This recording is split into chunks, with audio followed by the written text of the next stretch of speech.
Vincent Sabatier, bonjour. Bonjour. Réalisateur, enfin toute une série de casquettes, mais que tu ne portes pas parce qu'il fait chaud. Donc là, on t'a en tant que réalisateur, notamment des bandes annonces des festivals Confrontation, j'allais dire Visa pour l'image à chaque fois. Je ne peux plus dire Estival, ils sont morts. Donc Confrontation et auteur d'une série de documentaires qui n'ont pas été assez montrés et d'un court-métrage qui sera présenté en introduction, en ouverture du festival, mardi. Donc ça sera 19 h à quelle heure? 20h30. 20h30, ouais, faut pas dire des conneries, enfin pas de trop. Précise. 20h30 précise. Alors, un documentaire que tu as fini par monter parce que tu l'as commencé en 92, qui a été écrit, ou en tout cas coécrit par le regretté Norbert Narac, et interprété notamment par Michel Picot. Alors, ça s'appelle Paris-Hollywood. Oui. Alors, fais-nous le pitch, comme dirait Ardisson. Le pitch. Bon, au départ, j'étais un peu tracassé par le phénomène des ronds-points qui fleurissaient un peu partout dans le département. Ça me faisait un peu sourire parce qu'on imitait un peu les Britanniques qui avaient inventé ça bien avant nous. Et donc ces ronds-points qui étaient au début et à la sortie du village étaient des obstacles peut-être à la circulation, mais en plus prétexte à des décorations les plus improbables. Bon, et ça, il y a matière à faire quelque chose. Et puis, documentaire, peut-être pas la bonne solution. Donc pourquoi pas une fiction? Et donc je me suis mis à écrire une petite fiction où c'est une famille qui a traversé toute la France un mois d'août en canicule, se trouve coincée dans un embouteillage et qui ne peut pas atteindre le village vacances en bord de plage. Donc ils sont coincés là avec leur 4x4 et leur matériel. Et lui, il charge un peu sur la bière quand même parce qu'il fait chaud. Et il y a une petite progression dans l'histoire, dans le sens où il commence à être un peu borderline, quoi, un peu, il a des réactions très, très, très limites. Donc c'est l'histoire de... Ça se passe que dans le 4x4, papa, maman et les enfants derrière. Et voilà, il y a une petite progression dramatique qui fait qu'il y a un début, il y a une fin, une fin un peu... Alors, ça a bénéficié du soutien de Norbert Narac. Oui. En quoi c'est important? Parce que c'est très important. C'est un personnage que peut-être les gens qui l'ont pas connu l'ont déjà oublié, ce qui est bien dommage. Mais pour nous qui l'avons connu et aimé... Oui, Norbert, c'était un homme de talent, donc son travail principal, c'était un homme de radio et un homme de plume. Et il a écrit et fabriqué des émissions les plus opposées, mais avec beaucoup d'humour. Il a participé, donc il a quasiment créé le Festival d'Eus. Il écrivait du théâtre. Il bougeait avec son ciseau et des bandes magnétiques à la radio pour détourner des interviews sérieuses. Et voilà. Donc je l'ai connu donc cette époque-là, à l'époque où il était encore... France Bleu? Non, à la radio à Villeneuve-de-la-Raho. Je ne me rappelle plus. Fréquence verte? Oui, non, un truc comme ça, fréquence verte, c'est ça. Et bon, voilà. Donc on était copains comme ça. Et puis donc j'avais ce projet, j'avais écrit donc cette fiction de cette famille coincée et le comportement au volant, quoi. Donc cette famille coincée dans un embouteillage. Mais bon, moi je suis pas un homme de plume, bon, même si je peux écrire certaines scènes, mais au niveau des dialogues, c'est important. Alors il faut que le dialogue soit vraiment très, très ciselé, quoi. Et donc j'ai dit à Norbert, ça te branche, quoi, de cette histoire-là, et banco. Et donc on s'est rencontrés plusieurs fois, et on a écrit, il a rajouté de sa patte des dialogues à sa façon. Et donc on s'est bien marré. Donc si on se dit, on se marre bien, peut-être qu'on a la prétention de faire marrer les autres. Alors il se disait verboriculteur. Ouais. Ça c'est assez... Il avait néologisé lui-même. Ouais, c'était très drôle, quoi. Mais là, naturellement, il s'est refait l'histoire qui était un peu mise en place, quoi. Et carrément un dialogue de... Bon, il est bof sans être trop bof. Elle est un peu... Ils ne sont pas caricaturaux parce qu'il ne fallait pas... Eh bien si, quand même. On a forcé, quand même. Hein. Oui, mais il fallait forcer rire. le trait. Il fallait que le comédien surjoue. Picot, donc. Picot, Michel Picot. Et on a répété ensemble avec Norbert et Dominique Verbe qui fait le rôle de la maman. Et on a répété ensemble. Et puis, parce que le tournage était très compliqué. Il fallait qu'il y ait des chants contre chants et des plans d'ensemble. Donc tout dans le 4x4. Dans le 4x4 Donc, c'est pour ça que c'est pas une Renault 5. Non. Parce que techniquement, c'était plus compliqué. Non, il fallait adapter une structure, un genre d'impériale pour pas qu'il y ait de reflets sur le pare-brise.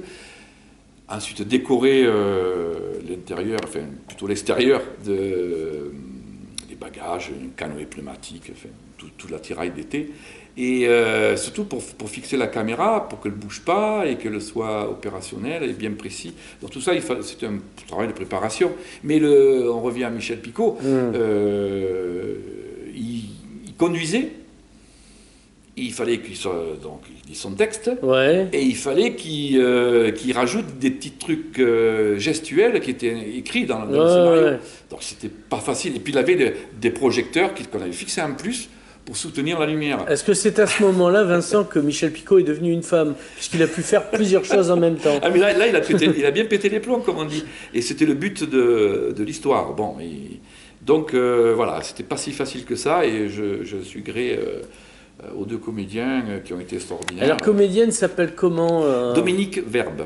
Dominique Verbe. Le rôle de la maman, Verbe. Il y a des enfants aussi. Alors, les enfants... Qui entre-temps, maintenant, ils sont grands. Ah ben, ils sont plus que trentenaires. Il y a 23 ans qu'on avait tourné ce film. Mon Dieu. Voilà. Et voilà, donc... on parlait des parents. Les enfants, les enfants, au début, ils dorment, et puis après, ils sont réveillés par le délire du papa qui commence à faire des choses improbables avec son véhicule. Alors, c'est un cours qui dure combien? 13 minutes. 13 minutes. Voilà, donc c'est un antipasti, comme on dit en Italie. Oui, bon. Il fallait le resserrer, c'est toujours pareil, c'est le travail de montage, on supprime, on rajoute, voilà, donc Catherine Delmas, qui est monteuse professionnelle, m'a bien aidé. Et puis, donc, voilà, il sort 13 minutes, bon, et je peux rajouter aussi la collaboration de Phil Edwards, qui est notre rocker country local, je dis local mais international. Parce que qui a une fille qui fait un peu mannequin, qui s'appelle Vivi. Je ne connais pas sa fille, je l'ai vue bébé. Elle est tatouée, vaccinée, c'est une belle jeune fille maintenant. Ah bon? Ah bon. Et donc Philippe m'a donné le droit d'utiliser sa musique parce qu'elle colle pile poil à certaines ambiances du film. Voilà.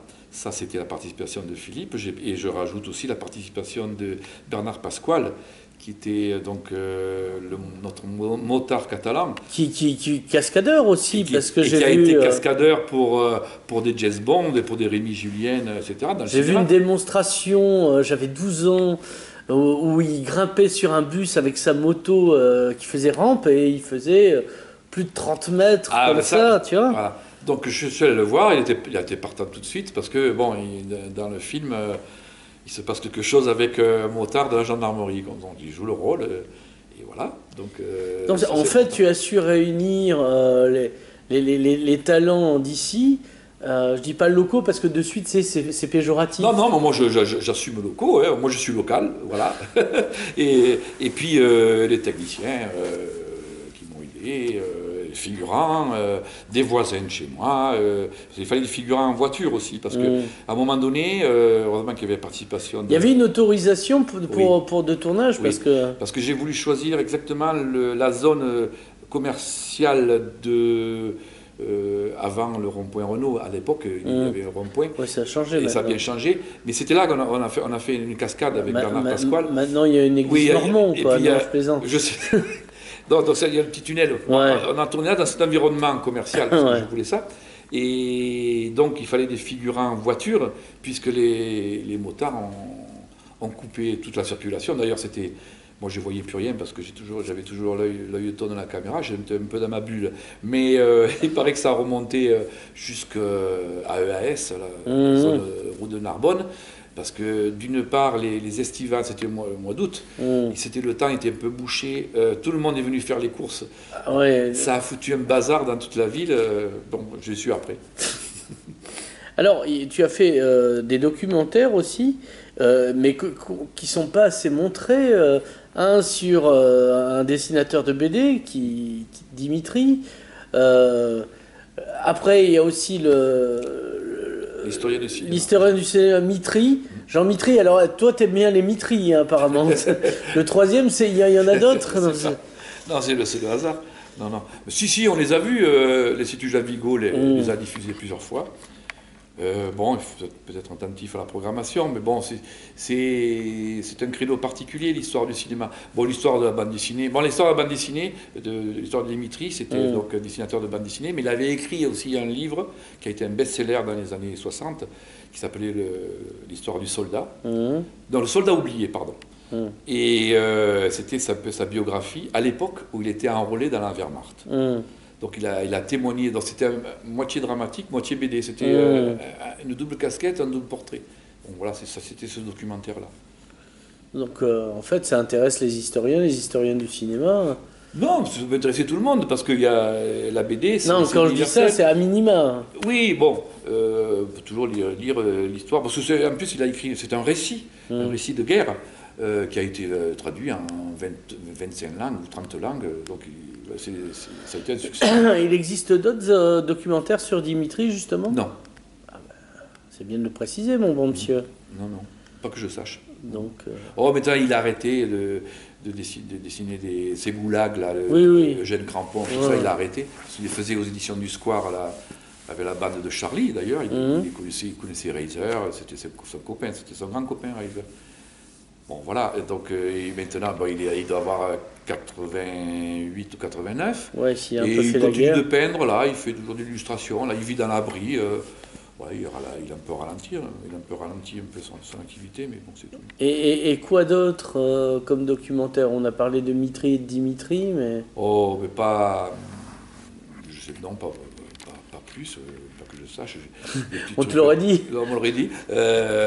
J'ai commencé un travail sur un producteur-réalisateur qui s'appelle Julien Papé, qui était un ami disparu. Je ne veux pas faire les portraits des gens disparus, d'autant plus que Dimitri y vit encore. Mais c'est un producteur de films d'animation. Le cinéma d'animation m'a toujours passionné.